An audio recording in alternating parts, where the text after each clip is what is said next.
Galera, é o seguinte, você se lembra de todo o marketing que a Microsoft fez para o Xbox One X? Ela basicamente estabeleceu o console como o videogame mais poderoso do mercado naquela época, antes mesmo dele ser lançado. E no fim das contas, a gente descobriu que ela não mentiu. O Xbox One X conseguiu trazer resultados assustadores nos jogos, aplicava filtragem de texturas automaticamente em games retrocompatíveis e estabilizava a performance de jogos que nem mesmo receberam aprimoramentos para ele. O console foi incrível e naturalmente todo esse marketing fez com que muita gente ficasse ansiosa por ele justamente por conta de todo esse poder. E digo isso como uma experiência pessoal. Eu queria jogar The Witcher 3 com resolução melhorada para apreciar os gráficos do jogo no máximo. Não tinha como não ficar ansioso pelo que a empresa estava prometendo, porque o console dela era o único console capaz de rodar esse jogo em 4K. Infelizmente, no entanto, o console não foi tão bem aproveitado quanto poderia ser. A grande realidade é que a Microsoft poderia ter investido muito mais nele, e as desenvolvedoras poderiam ter tirado mais proveito das capacidades técnicas do console. Mas isso tudo a gente já sabe. O que eu fiquei me perguntando recentemente para poder conversar com vocês é como ele se comportou no começo dessa nova geração com todo esse poder. Vou explicar para vocês onde eu tô querendo chegar com essa conversa de hoje. Mas antes de saber que você pode comprar o seu Xbox Series X com preços excelentes na Forte Games, a Forte Games tem consoles para todos os gostos. O PlayStation 5, por exemplo, tá com preços incríveis por aqui também. E não é só isso. Se você quiser se aventurar pelo PlayStation 4, essa pode ser finalmente a sua chance. Sério, os preços da Forte Games são tão bons que ela conseguiu trazer até o Steam Deck com o melhor preço do mercado no momento. E olha, você pode parcelar em até 12 vezes ou ganhar um bom desconto no pagamento à vista. Essas pessoas que vocês estão vendo são pessoas que já compraram na loja com todas essas facilidades e receberam os produtos lacrados em perfeitas condições com muita segurança. E não tem mágica para esses preços incríveis. Como a loja não precisa pagar taxas para plataformas como o Mercado Livre, ela converte isso em desconto para poder facilitar ainda mais a sua compra. Então fica despreocupado que além dos excelentes preços é tudo muito seguro. Para te tranquilizar, a Forte Games te atualiza em tempo real no WhatsApp sobre o processo de envio com todas as informações e até com fotos do produto sendo postado nos correios. O frete expresso é grátis e eles usam o Mercado Pago para o seu dinheiro ser protegido. Assim, seu dinheiro só chega para a loja quando o seu produto chega para você. Então não perde tempo e vai na Forte Games aproveitar os melhores preços. Link no comentário fixado e na descrição. Esses dias eu testei Shadow of the Tomb Raider no meu Xbox Series X, mesmo ele sendo um jogo que saiu para a geração que antecede esse console. Como vocês já sabem, o Xbox Series X é um sucessor natural do Xbox One X, mas olhando para alguns aprimoramentos que ele traz, a grande verdade é que o Xbox One X já fazia tanta coisa que o Series X não precisou trabalhar muito em alguns casos. Por exemplo, o Shadow of the Tomb Raider no Series X recebeu um patch de aprimoramentos que é considerado um patch de nova geração, mas a única coisa que ele melhora é a performance. O console de nova geração da Microsoft roda o jogo em 2016p e alcança os 60 quadros por segundo, o que de fato é interessante. A gente está falando de um dos jogos mais bonitos até agora lançados para a geração do Xbox One X, rodando em praticamente a 4K 60 quadros por segundo na nova geração. Não é pouca coisa. Mas olha que curioso, o One X de fato até precisa se executar em 1080p para alcançar os 60 FPS, mas se você se focar nos 30 quadros por segundo, vai encontrar o console rodando nos exatos 2016 pixels que o Series X roda. Na oitava geração, esse foi o único console que atingiu esse pico na contagem de pixels em Shadow of the Tomb Raider.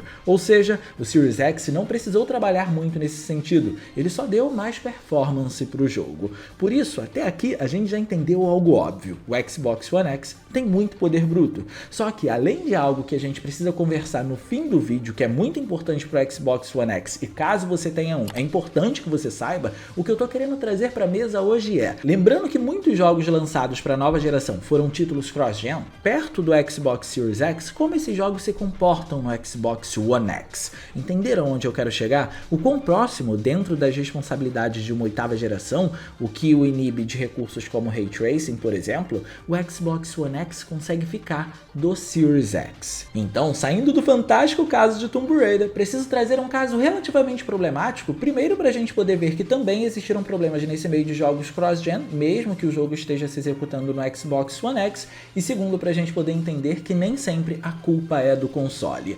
Mas o mais interessante disso é que depois desse caso a gente vai entender como as coisas começam a melhorar e o Xbox One X pode surpreender mais do que você imagina. Like a Dragon Ishin, por exemplo, é um jogo feito na Unreal Engine 4, mas que tem origens muito antigas na geração do PS3, e essa é só mais uma aparição do game em uma outra geração.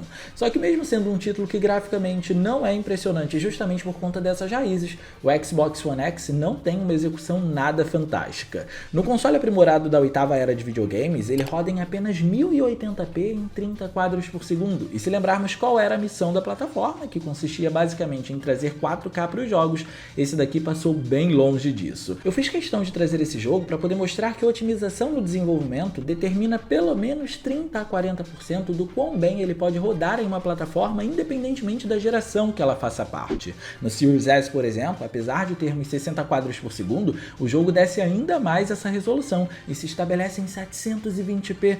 Já no Series X ele vai no máximo para casa dos 1440p. Levando em conta que os gráficos do jogo não são nem de longe os mais impressionantes que a gente vai encontrar, a gente entende que o mau desempenho na contagem de pixels aqui não é culpa de nenhuma plataforma. E é até um tanto assustador ele ter trazido uma resolução tão baixa assim. Por isso, o que eu quero fazer agora é o seguinte: vamos olhar para um outro caso problemático e ver como ele se desempenha em comparação a Like a Dragon, mesmo tendo problemas. Esse é Elden Ring, o famoso título da From Software. Se você acompanhou o lançamento desse jogo, deve saber que até na nova geração ele foi um título bem problemático. E para ser muito honesto, não existe nada de misterioso nos visuais do game que justifiquem isso. Ele é claramente um jogo bonito, mas se afasta bastante dos recursos avançados da nova geração para poder sustentar essa beleza. Ao invés disso, ele é amparado pela extensão e riqueza de detalhes do mundo, onde todo lugar que você vai tem sempre alguma coisa para você explorar e investigar, junto da direção de arte dele. Como esse foi um jogo mal otimizado até para os consoles novos, naturalmente os consoles base da oitava geração tiveram problemas. Enquanto o Series X não conseguia se manter em 60 FPS, o Xbox One S chegou rodando abaixo de 1080p e mesmo assim se sustentar em 30 FPS foi apenas um sonho. Só que todo esse cenário não impactou o Xbox One X, pelo menos não necessariamente. No console aprimorado, o jogo roda com uma taxa de quadros desbloqueada que está sempre acima dos 30 FPS e mesmo assim faz isso em 1800p. Dentro de uma comparativa, o Xbox Series X atinge o 4K nativamente na resolução. O que eu quero dizer com isso é que quando o assunto é resolução, o One X não se distanciou muito do Series X em alguns casos, e aqui a nova geração, assim como em Tomb Raider, se concentrou muito mais na performance do que em quantidade de pixels para poder mostrar o poder nesse jogo especificamente. Isso dita o Xbox One X como um console equiparável ao Xbox Series X? Obviamente que não, mas isso com toda certeza diz muito sobre o poder que ele teve quando ele chegou. Mas o Assassin's Creed Mirage acabou sendo outro jogo que sustentou isso muito bem, mas se é para ser honesto, acho que a gente pode combinar que isso não é nenhuma surpresa. A Ubisoft sempre entregou bons resultados nesse console, independentemente de ser um jogo cross-gen ou não. Não sei se você sabe, mas o Far Cry 6, por exemplo, é um título cross-gen quiçá mais ambicioso e mesmo assim roda em 4K no Xbox One X. Então a gente já podia esperar feitos incríveis em Mirage também, afinal ele também é da Ubisoft. E esse daqui estabelece algo que a gente precisa entender que é importantíssimo quando a gente for jogar algum jogo no Xbox One X que cruza gerações. Com a chegada da nova geração, a maior parte dos jogos cross-gen no Xbox One X abriram mão de ter a opção de um modo performance voltado para 60 quadros por segundo para poder se focar em um único modo. E diria que em alguns casos isso tem mais a ver com uma estratégia de mercado do que necessariamente com a capacidade de cada console. Performance se tornou algo tão desejado que passou a ser motivo de compra. Então é como dizer, se você quiser 60 quadros por segundo, você precisa vir para a nova geração. Assim, Mirage entende isso muito bem e aceita ser jogado em 30 quadros por segundo estáveis no Xbox One X.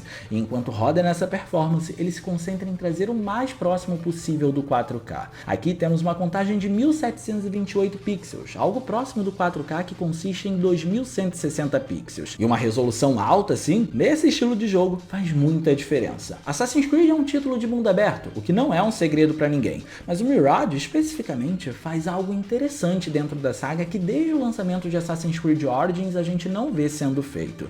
Não desmerecendo os jogos anteriores da franquia, mas como esse daqui tem um escopo de mapa muito menor e os cenários acabam se tornando muito mais evidentes por conta disso, afinal de contas, se o mapa é menor, tem menos locais para você explorar e, consequente, visualizar, esses locais costumam ter mais elementos em tela do que o anterior a ele, por exemplo. E ter mais pixels ajuda a representar melhor cada item que está compondo aquele local, principalmente os menores. Os pixels dão mais definição e deixam em evidência esses itens na tela. Numa única cena pode ter muita coisa rolando e um padrão de resolução alto assim ajuda a valorizar cada um desses pontos. Comparativamente, se no One X a gente tem 1728 pixels, no Series X a gente tem o 4K nativo, o 2160p. Então esse é mais um caso do quão bem o console mais antigo se comporta nesse quesito, e mesmo depois de anos e com troca de gerações, ainda entregou o que ele prometeu, mais resolução. É realmente uma pena que muitos jogos não tenham chegado para esse console para a gente ver como seria o desempenho. Títulos como Alone in the Dark, que saiu recentemente, se não fosse pela troca instantânea de cenários que depende do SSD para acontecer de forma decente, aparentemente rodariam sem muitos problemas se a gente olhar o padrão gráfico que o jogo trouxe. Alone in the Dark usa Unreal Engine 4 e apesar de trazer visuais muito bonitos, além da troca instantânea de ambientes, não existe nada de muito impressionante que justifique ele ter sido feito apenas na nova geração. Talvez se ele tivesse sido feito pensando na geração mais antiga também, isso inclusive o tivesse ajudado a vender mais e assim o estúdio não tivesse precisado fechar as portas porque o jogo vendeu mal, o que é uma pena. Enfim, esse infelizmente é só um dos casos junto de jogos como Resident Evil 4 Remake, que inclusive recebeu versões até para PS4, mas não chegou por aqui, que a gente nunca vai saber como o Xbox One X rodaria, porque o console não recebeu esses jogos. De qualquer forma, fechando o parênteses que a gente abriu para poder comentar sobre o caso de Alone in the Dark, essa onda de jogos cross-gen também trouxe títulos pouco falados e que se comportam muito bem no console. Vou dar um exemplo. Dead Island 2 saiu e ninguém tá falando sobre. O jogo também roda na Unreal Engine 4 e tem visuais mais do que aceitáveis. Na verdade, eu vou até reformular isso que eu disse. Dead Island 2 não é um jogo que vai trazer os gráficos mais impressionantes. Na nova geração, ele até traz o Ray Tracing e é capaz de rodar em 60 quadros por segundo durante a jogatina, algo que, como já conversamos, passou a ser responsabilidade do Series X e não mais do One X. Mas o que de fato faz esse jogo ficar bonito é o cuidado com o level design. Além da qualidade dos materiais que é proporcionada pela Unreal Engine 4 ser muito boa e aqui os desenvolvedores usarem muito bem, tudo nesse jogo parece ser estrategicamente posicionado para ser deslumbrante. Assim como os cenários tropicais geram muito impacto, os interiores de hotéis foram construídos para gerar a mesmíssima sensação. O Series X, para poder comportar essas ambições dele nos 60 quadros por segundo, se concentrou em 1728p, já o One X almeja os 1440p e faz os 30 quadros por segundo com bastante consistência em todos os sentidos. Essa lista de jogos poderia crescer e passaríamos por títulos como Assassin's Creed Valhalla, que é incrível, ou The Callisto Protocol, que é um dos melhores usos da Unreal Engine 4. Mas todos esses jogos a gente já viu no nosso extenso histórico de vídeos. O que eu quero rever aqui, porém com um foco totalmente diferente dessa vez, é o Resident Evil Village, para poder lembrar vocês de um elemento bem importante do Xbox One X. Resident Evil Village está na lista da primeira leva de títulos que chegaram também para a nova geração, e naturalmente isso fez com que ele precisasse ser um jogo com demandas superiores aos que tinham sido lançados até pouco tempo antes daquele período. Mas isso nem de longe foi um problema por aqui. Então deixa eu clarear o cenário para vocês antes de explicar tudo. Aqui, independentemente da plataforma ou da geração, não existe trava na performance. No Series X o jogo roda em 4K e atinge os 60 FPS, e no One X existe um modo em que temos o 4K e a performance oscila, geralmente entre 40 e 60 quadros por segundo, além de um modo que é voltado para a estabilidade em 60 FPS, que roda em 1080p. Ou seja, o jogo vai sempre ficar acima dos 30 quadros por segundo, independentemente do modo ou do console que você estiver jogando. O que eu quero comentar, no entanto, é que apesar do modo performance parecer ser a melhor opção por conta da estabilidade, e de certa forma até é, se você tiver uma TV com suporte ao VRR, tudo isso muda e o modo resolução pode ser a melhor forma de jogar esse jogo. O Xbox One X tem suporte ao VRR, essa não é uma tecnologia exclusiva do Xbox Series X. E isso faz com que essas oscilações na taxa de quadros por segundo no modo resolução não sejam um problema, porque a missão do VRR é justamente conciliar a performance do jogo com o que você está vendo na TV, para você não perceber essas oscilações. E eu fiz questão de comentar isso sobre Resident Evil Village, porque existem outros jogos no console que não têm performance estável por valorizar toda essa resolução mais alta do Xbox One X. E isso não só pode ajudar, como também determinar que o Xbox One X ainda dá para ser aproveitado caso você já tenha um.